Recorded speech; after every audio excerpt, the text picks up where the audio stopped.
Kawawa naman tong yellow koi guys. Kakadrop lang nito kanina siguro. And ano, ang nangyari is kinuyog ng mga male.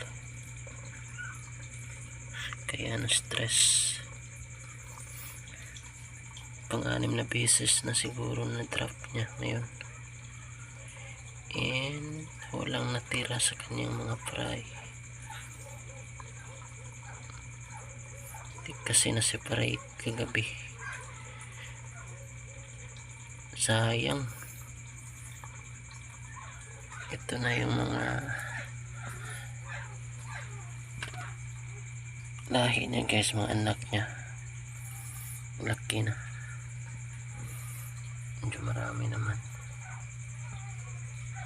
Ito yung ano, second, first to third siguro.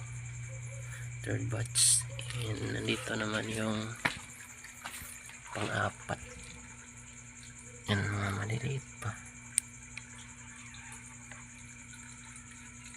Sobrang dumi na ng nilagyan, no? Hindi ko na nalinis sa sobrang busy. Yan guys, mga ilok ko yan, glass belly, short body.